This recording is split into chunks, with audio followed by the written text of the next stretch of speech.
Hello everyone, welcome to DNA Education. I am Himanshi and in this session we will be discussing about the modern periodic table. Now in the last session we have studied how Mendeleev formulated the Mendeleev's periodic law, which stated that the properties of elements are a periodic function of their atomic masses. In the year 1913, Henry Moseley came and he formulated the modern periodic law. The modern periodic law states that properties of elements are a periodic function of their atomic numbers. Now, he drastically shifted from atomic masses to atomic numbers. Previously, all the scientists were focusing on atomic masses of elements, but Henry Moseley drew their attention to the atomic numbers. He said that atomic number is the more basic property of an element as compared to its atomic mass. So, according to the modern periodic law, the periodic properties of elements are a function of their atomic numbers. Before moving on to the next topic, we shall discuss about the law for filling of electrons in the atoms. As we know that in each atom there are shells, as we have studied in class 9th, and each shell can accommodate a fixed number of electrons. There is a law called 2n square rule. The electrons in any shell are filled according to the 2n square rule, where n represents the number of shell. For example, the K shell, as we know, is the first shell. So here n becomes 1. So 2 into 1 square, that's 2. It means that K shell can accommodate a maximum of 2 electrons. Similarly, L shell can accommodate 8 electrons, M 18, N 32. However, practically it is seen that the K shell can have 2 electrons at max, L and M shell can have maximum of 8 electrons, and N shell can have 18 electrons. The reason behind this contradiction will be studied in higher classes.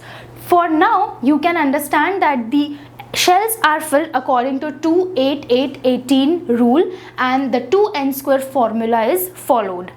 Now, based on the modern periodic law, Henry Moseley made the modern periodic table, whose description is given here. As you can see that in modern periodic table, we have some vertical columns and some horizontal rows. The vertical columns are called groups, and there are a total of 18 groups. 1 to 18 vertical columns of the modern periodic table are called groups, whereas there are 7 horizontal rows called periods. So there are 18 vertical groups and 7 horizontal periods. Now you can see that in this table there are elements arranged on the basis of their increasing atomic numbers. This means that hydrogen is having atomic number 1, then helium 2, lithium 3, beryllium 4, boron 5, carbon 6, and so on. So elements in the modern periodic table are arranged on the basis of their increasing atomic numbers. Now you can clearly find out that there are 2 series which are given at the end of the modern periodic table, that is the lanthanoids and the actinoids. As you can see here that barium has atomic number 56 and the next element placed has atomic number 72. The rest of the elements in between 56 and 72 are placed in the lanthanoid series, that is 58 cerium, and it ends at atomic number 71 lutetium. Similarly here, radon has atomic number 88 and the next element here is 104. So the rest of the elements between them are placed in actinoid series, which starts from atomic number 89 thorium and ends at atomic number 103 lawrencium. These all represent the modern periodic table. Now moving on to the next description, we have to understand what the groups and the period number for each element signify. This is very important. The period number of each element signifies the shell which is being filled. For example, for the elements in the first period, that is hydrogen and helium, the first period signifies that the first shell of these elements is being filled with electrons, that is the K shell. The number 2 or period 2 represents that the elements in this period are having their second shell filled, that is the L shell. Similarly, in these elements, third period elements, the third shell is being filled. In the elements of fourth period, fourth shell is being filled, and so on. Again, the group numbers also have their significance. The elements in group 1 represent the number of valence electrons. For revision, we can find out that in an atom, the number of electrons present in the outermost shell. Suppose there are 3 electrons in the outermost shell. So these 3 are called the valence electrons. For example, if in another atom we get 6 electrons in the outermost shell, so the valence electrons are 6, but the valency will be 2 because we have to complete the octet. So the group number of each element signifies the number of valence electrons, and if we know the valence electrons of any element, we can calculate its valency. So all the elements of first group are having 1 electron in their outermost shell. Similarly, elements of second group are having 2 electrons in their outermost shell. This part represents the elements from group 13 to 12. After 8, we can say that when we move to the group number 13, we say that we keep the unit digit and take it as the number of valence electrons. For example, all the elements of group 13 will be having 3 valence electrons. Similarly, all elements of group 14 will be having 4 electrons. Of group 15 will be having 5 valence electrons. Group 16 will be having 6 valence electrons. 17 will be having 7 valence electrons, and 18th group will be having 8 valence electrons or a completely filled outermost shell. Now moving on to the next point, we have to understand some terms. The elements of group 1 are together called as alkali metals. Similarly, group 2 elements are called alkaline earth metals. Group 17 elements are called halogens, and group 18 elements are called noble gases. As we all know that noble gases have a completely filled outermost shell and are unreactive. Apart from this, the elements from group 13 to 12 are collectively called transition metals. That means all the elements of this part of the periodic table are metals. Lanthanoids and actinoids are called inner transition metals. So this is the basic theory behind modern periodic table. Now on the basis of this table, we can understand various properties of any element with convenience. The first property that we have to study about is valency. As we have already discussed that the group number of each element signifies the number of valence electrons. So we can calculate the valency. For example, if we are given an element sodium, now we know that it belongs to the first group, so it is having 1 valence electron, so its valency will be 1. Similarly, if we are given say silicon, we know that it is having 14, it is in 14th group and it is having 4 valence electrons, so we know that its valency will be 4. Similarly, if we are given fluorine, we know that it is in 17th group and it is having 7 valence electrons. So the valency will become 8 minus 7, that is 1. As we know that the elements in this group can gain electrons while those in this group can lose electrons. So in this way we can find the valency of elements. The next point is the atomic size. By just looking at the periodic table and the arrangement of elements, we can tell the size of each element and compare it with the size of another element. For example, as we know that atomic number is increasing as we move from left towards right of the periodic table. That means from moving from here to that point, 1 electron is being added to each element.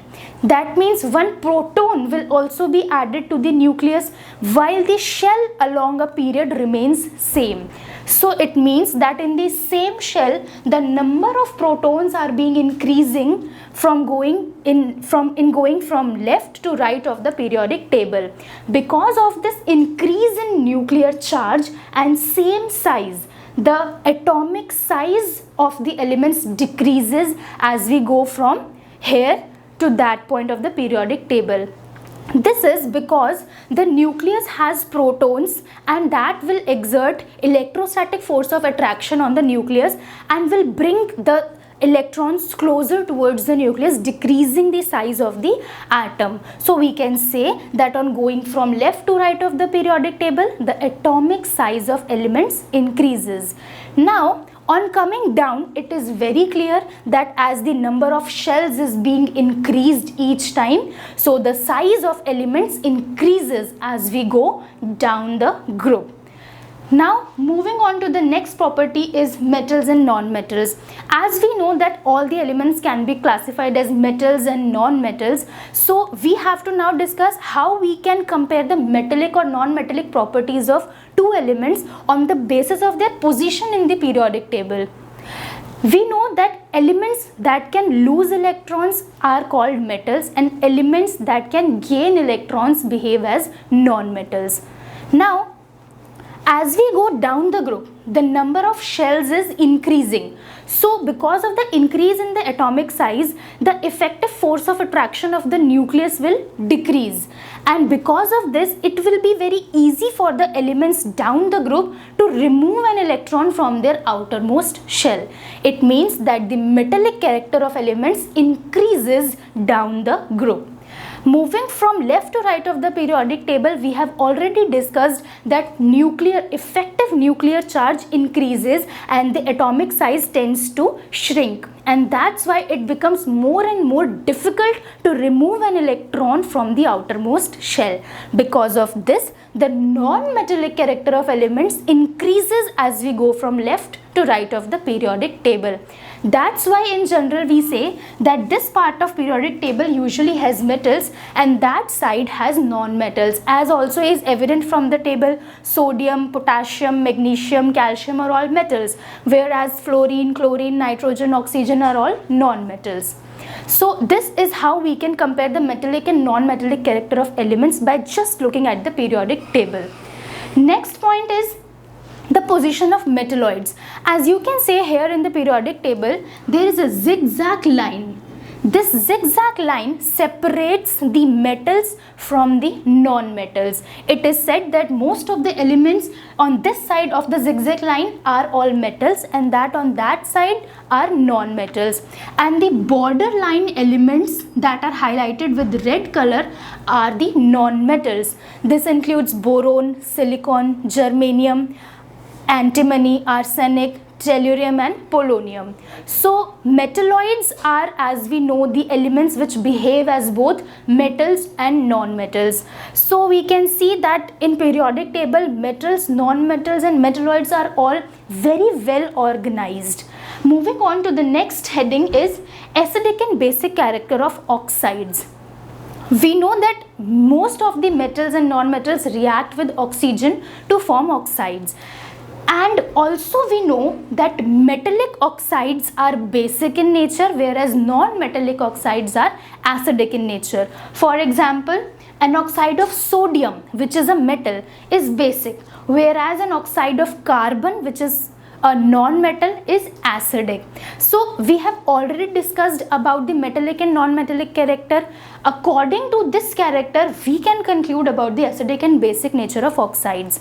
For example, if metallic character increases down the group, then we can say that the basic character of oxides also increases down the group. Similarly, if non-metallic character increases across a period, we can say that the acidic character of the oxides increases on going from left to right of the periodic table. So these are all the major points that we have to study about the elements according to their position in the periodic table. There can be many more conclusions. If For any element, its period number and group number is given. We can tell a number of properties of that particular element just by these two informations. This is how modern periodic table has simplified the study of elements over time. That's all for today's session, and for more details you can log into www.dnaeducation.com. Thank you.